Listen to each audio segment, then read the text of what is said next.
Hi friends, welcome back to our Vanilla Job Notifier YouTube channel. Welcome back friends. SSC గానీ railways కానీ ఇంకేదైనా మన AP Andhra Pradesh సంబంధించిన government jobs కానీ నేనైతే మీకు అప్డేట్స్ అయితే ఇస్తాను. వచ్చి ఎలా అప్లై చేసుకోవాలి, నోటిఫికేషన్లో ఫీజు ఎంత ఉంటుంది, శాలరీ స్ట్రక్చర్ ఎలా ఉంటుంది అనేది.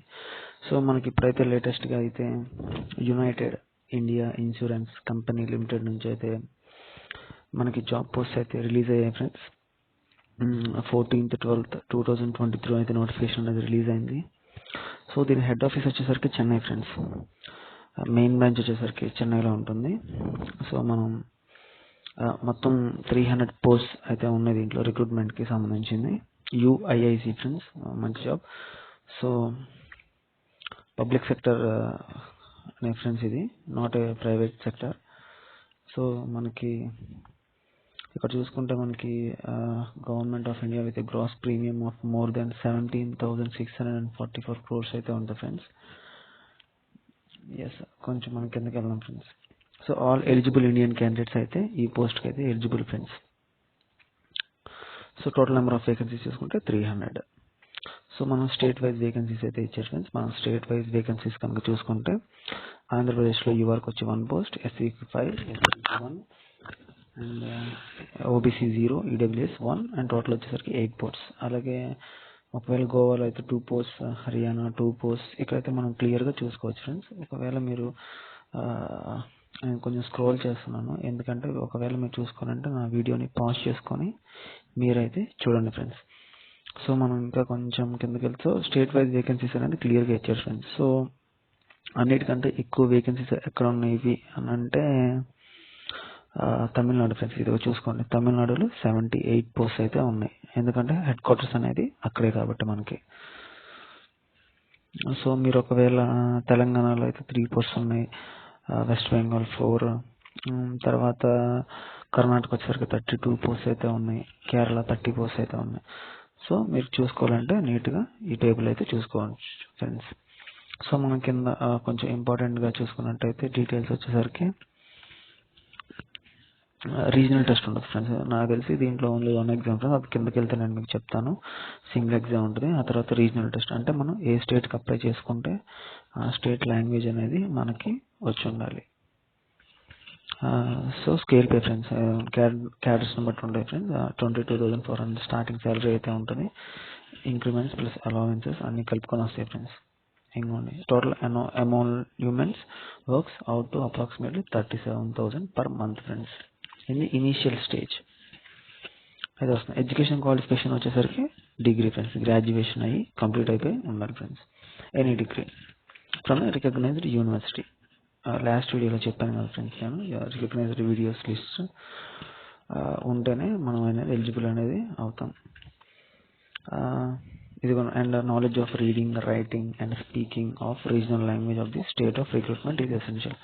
మనం ఒకవేళ ఆంధ్రప్రదేశ్కి అప్లై చేసుకున్నాం అంటే తెలుగు వచ్చి ఉండాలి ఫ్రెండ్స్. అలాగే తెలంగాణ చూసుకుంటే ఉర్దూ అండ్ తెలుగు వచ్చి ఉండాలి. అలాగే మనం పైన నార్థన్ కంట్రీస్లో ఎక్కువ హిందీ కాబట్టి హిందీ వస్తే హిందీ, కేరళ అయితే మలయాళం, అలాగే కర్ణాటక అయితే వాళ్ళకి సంబంధించిన లాంగ్వేజ్, తమిళనాడు అయితే తమిళ్, ఈ లాంగ్వేజ్ వస్తే ఎలిజిబుల్ ఫ్రెండ్స్. లాస్ట్లో మనకి చెక్ చేస్తారు క్వాలిఫై అయిన తర్వాత. ఏజ్ చూసుకున్నట్టు అయితే ఫ్రెండ్స్ మినిమం 21 years, అంటే డిగ్రీ అనేది కంప్లీట్ అయి ఉంటుంది కాబట్టి మినిమం ఏజ్ 21 years పెట్టారు ఫ్రెండ్స్. మ్యాక్సిమం ఏజ్ వచ్చేసరికి 30 years. కొంచెం యాజ్ పర్ కాన్స్టిట్యూషనల్ రైట్స్ ప్రకారంగానే ఏజ్ రిలాక్సేషన్ అనేది ఉంటుంది ఫ్రెండ్స్. ఎస్సీ ఆర్ ఎస్టీకి అయితే 5 years. 5 years అంటే ఒకవేళ ఏజ్ 30 అయితే ఏం పర్లేదు ఫ్రెండ్స్. ఒకవేళ 30 దాటితే మాత్రం మనం ఏజ్ రిలాక్సేషన్ అనే ఆప్షన్ని మనం యూజ్ చేసుకోవచ్చు. మన ఏజ్ 30 కంటే అబవ్ ఉంటే అప్పుడు ఏజ్ రిలాక్సేషన్ మనం ఏ కేటగిరీలోకి వస్తే ఆ కేటగిరీలో బట్టి మనం పెట్టుకోవచ్చు జాబ్స్. అలాగే కొంచెం కిందకి వెళ్దాం ఫ్రెండ్స్. ఓకే, ఇంపార్టెంట్ పాయింట్స్ చెప్పుకున్నాం. Okay, definitions, okay, ex service man, okay okay see and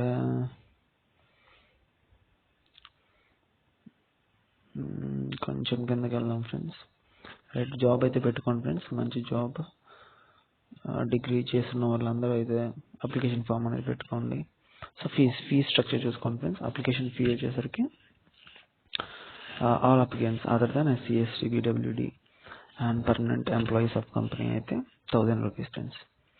application fee including service charges plus GST as applicable. So ST కానీ SC కానీ ST కానీ persons with benchmark disability కానీ permanent employees of the company అయితే మాత్రం 250 friends. Service charges apply plus GSTకి ఎంతో కొంత add అవుతుంది ఫ్రెండ్స్. అంటే goods and service tax introduce చేశారు కదా 1st జూలైలో మన నరేంద్ర మోడీ గారు.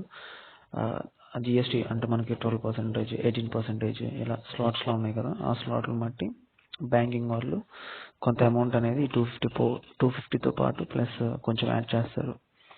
అంత కొంత ఒక 10% అంటే ఒక 25 రూపీస్ అలా ఫ్రెండ్స్. అలా ఎక్స్ట్రా అనేది మనకి యాడ్ అయిపోయి మొత్తం టోటల్ అమౌంట్ అనేది మనకు అడిగిద్ది.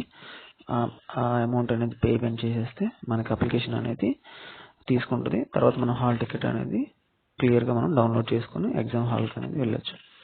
So registration friends. సో మనకి ఎప్పుడు అయితే రిజిస్ట్రేషన్స్ ఓపెన్స్ అవుతాయి అంటే 16th డిసెంబర్ అంటే 1 or 2 days ముందే ఓపెన్ అయినాయి ఫ్రెండ్స్. సో లాస్ట్ డేట్ వచ్చేసరికి మనకి 2024 6th జనవరి వరకు అయితే మనకి అప్లై చేసుకోవచ్చు ఫ్రెండ్స్.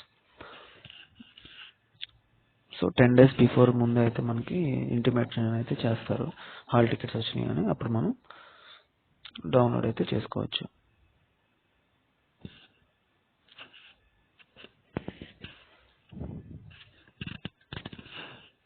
సో మనం కొంచెం కిందకి వెళ్దాం friends. So probation period friends.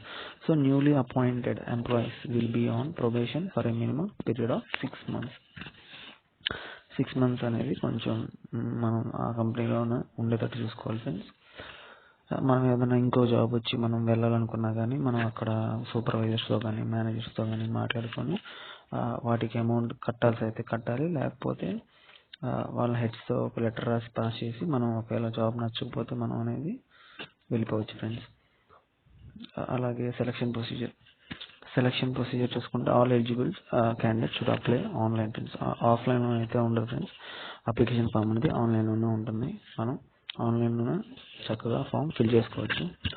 And next వచ్చేసరికి ఆన్లైన్ ఎగ్జామ్ అయితే ఉంటుంది. ఆన్లైన్ ఎగ్జామ్ క్వాలిఫై అయిన తర్వాత మనకి లాంగ్వేజ్ టెస్ట్ అయితే ఉంటుంది ఫ్రెండ్స్. ఇదిగోండి friends, satisfying in eligibility norms not a candidate to be called for online examination and regional language test. Okay, ఇదిగోండి ఫ్రెండ్స్, అసలు ఎగ్జామ్స్లో ఏమైతే అడుగుతారంటే 120 minutes అయితే ఉంటాయి. 2 hours exam. Test of reasoning అయితే 40 questions ఉంటాయి, 50 marks. టెస్ట్ ఆఫ్ ఇంగ్లీష్ అయితే 40 questions ఉంటాయి, 50 marks. అలాగే numerical ability 40 questions, 50 marks. And test of general knowledge and general awareness 40 marks, 40 questions and 50 marks. Computer knowledge వచ్చేసరికి 40 questions and 50 marks. Total వచ్చేసరికి number of questions 200 ఉంటాయి, marks వచ్చేసరికి 250 అనేది calculate చేస్తారు friends. So మనకి total 300 vacancies ఉన్నాయి కాబట్టి ఆ 300 మెంబర్స్ని ఫిల్టర్ చేయడానికి ఒక కట్ ఆఫ్ అనేది పెడతారు ఫ్రెండ్స్. 200కి 50 కాబట్టి అరౌండ్ అటు ఇటుగా ఒక 200 ఉంటుంది. అంటే 200 అని చెప్పలేను, కొంచెం సేఫ్ జోన్లోకి అయితే ఒక 200 వరకు ఉంటే బెటర్ ఫ్రెండ్స్ క్వాలిఫై అవ్వడానికి.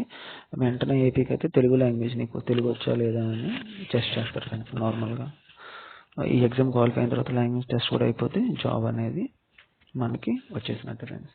సో నెక్స్ట్ కనుక చూసుకుంటే ఆన్లైన్ ఎగ్జామ్ స్కోర్ కూడా మనకి డిస్ప్లే చేస్తారు ఫ్రెండ్స్ తర్వాత ఎగ్జామ్ అయిపోయిన తర్వాత. సో మ్యాక్సిమం ఇవే ఫ్రెండ్స్ వీటి డీటెయిల్స్ అయితే. మోస్ట్లీ ఇంకేమన్నా ఒకవేళ అప్డేట్స్ ఉంటే మాత్రం నేనైతే మాత్రం నా యూట్యూబ్ ఛానల్లో వెనిలా జాబ్ నోటిఫైర్ యూట్యూబ్ ఛానల్ అయితే మాత్రం పోస్ట్ చేస్తాను. మీరు ఒకవేళ ఛానల్ సబ్స్క్రైబ్ చేసుకోకపోతే చేసుకోండి ఫ్రెండ్స్. అప్డేట్స్ అనేవి మీకు ఒక నోటిఫికేషన్ ద్వారా అయితే మీకు వస్తాయి ఫ్రెండ్స్.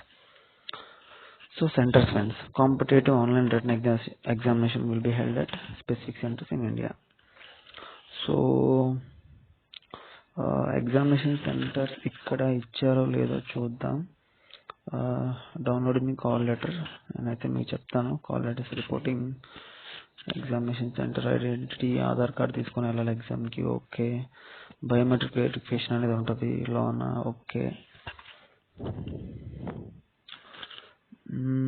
ఎగ్జామినేషన్ సెంటర్స్ అనేవి ఇక్కడ ఇచ్చారో లేదో నాకు తెలుసా అప్లికేషన్ ఫామ్లో మనం ఆన్లైన్లో ఫిల్ చేసేటప్పుడు అయితే అప్లికేషన్ ఫామ్లో మనకు చూపిస్తారు ఫ్రెండ్స్, అదైతే మనం చక్కగా చూసుకోవచ్చు. సో నేను మ్యాక్సిమం వీటి గురించి అయితే చెప్పేశాను. ఎస్, మోస్ట్లీ అయితే అయిపోయింది ఫ్రెండ్స్. నోటిఫికేషన్ గురించి అయితే బ్రీఫ్గా మ్యాక్సిమం ఇదే ఫ్రెండ్స్. ప్రొసీజర్ ఫస్ట్ రిజిస్ట్రేషన్ ఉంటుంది, తర్వాత పేమెంట్ ఆఫ్ ఫీజు, తర్వాత డాక్యుమెంట్ అప్లోడ్ అంటే ఫోటో కానీ సిగ్నేచర్ కానీ ఇవన్నీ ఉంటాయి. ఓకే ఇదైతే రాసి పెట్టుకోండి ఫ్రెండ్స్. ఇక్కడ ఉంది కదా బోల్డ్ అడ్రస్లో మీకు ఇక్కడ డిస్ప్లే అవుతుంది కదా 4 అనే కాలంలో I name of the candidate hereby declare that all the information submitted by me in the application form. ఇక్కడ లైన్ ఉంది కదా, ఇది మొత్తం అయితే ఒక పేపర్ మీద రాసేసుకొని అయితే పెన్తో మీ హ్యాండ్ రైటింగ్తో అనేది ఫోటో కాపీ తీసుకొని అప్లోడ్ చేయాలి ఫ్రెండ్స్. ఇదైతే మీ పేరు అనేది ఇక్కడ రాసి, ఇది మీకు అప్లికేషన్ ఫామ్లో అడుగుతుంది ముందుగానే. ఇదైతే ఒక పేపర్ మీద చక్కగా రాసుకొని ఫోటో కాపీ అయితే ఉంచుకోండి. అప్లోడ్ చేయడానికి ఆన్లైన్ అప్లికేషన్లో మీకు హెల్ప్ఫుల్గా టైం అనేది సేవ్ చేస్తుంది. సో క్యాపిటల్ లెటర్స్లో అనేది మాత్రం రాయొద్దు ఫ్రెండ్స్. క్యాపిటల్ లెటర్స్లో ఆల్రెడీ ఇచ్చారు ఇవ్వండి. Signature in capital letters will not be accepted. Signature అనేది క్యాపిటల్ లెటర్స్లో ఎట్టి పరిస్థితుల్లోనూ ఇవ్వద్దు, స్మాల్ లెటర్స్లోనే పెట్టేసేయండి. ఎస్ మామూలుగా కొంచెం షార్ట్లో అయితే ఇదే ఫ్రెండ్స్ నోటిఫికేషన్ గురించి అయితే. ఏమన్నా మీరు ఇంకా కొంచెం బ్రీఫ్గా చూసుకోవాలంటే నా వీడియోని పాజ్ చేసుకొని చిన్నగా నేను స్క్రోల్ చేసేటప్పుడు స్టాప్ చేసుకొని మీరైతే చూసుకోవచ్చు ఫ్రెండ్స్. ఇంకా మ్యాక్సిమం అయితే ఇదిగోండి ఫ్రెండ్స్ ఎగ్జామినేషన్ సెంటర్స్ లిస్ట్ ఇది ఎక్కడ ఇచ్చారు. సో ఒకవేళ అన్నమనండి కొబ్బరి పోర్ట్ పేరులో మీరు అవైలబుల్గా ఉండే రాసుకోవచ్చు. ఆంధ్రప్రదేశ్ అయితే చీరాల ఉంది, శ్రీకాకుళం, గుంటూరు, కడప, నెల్లూరు, రాజమండ్రి, విజయవాడ, విశాఖపట్నం, విజయనగరం, ఏలూరు, కాకినాడ, తిరుపతి.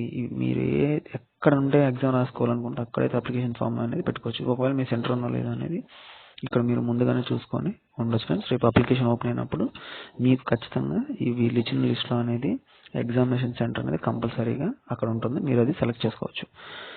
ఎస్, అండ్ మీరు ఏ స్టేట్కి రాయాలనుకుంటే ఆ స్టేట్ లాంగ్వేజ్ వచ్చి ఉంటాయి.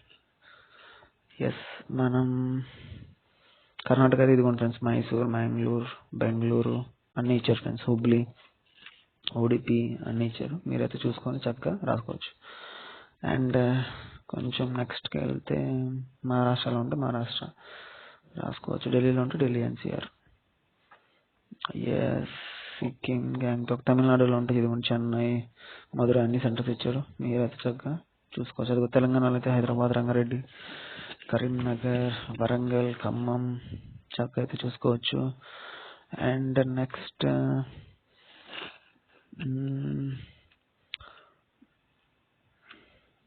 ఉత్తరాఖండ్, వెస్ట్ బెంగాల్. ఓకే ఇదే ఫ్రెండ్స్, ఇదిగోండి లాస్ట్లో అయితే ఎగ్జామినేషన్ సెంటర్స్ కూడా ఇచ్చారు. సో బ్రీఫ్గా అయితే ఇది ఫ్రెండ్స్.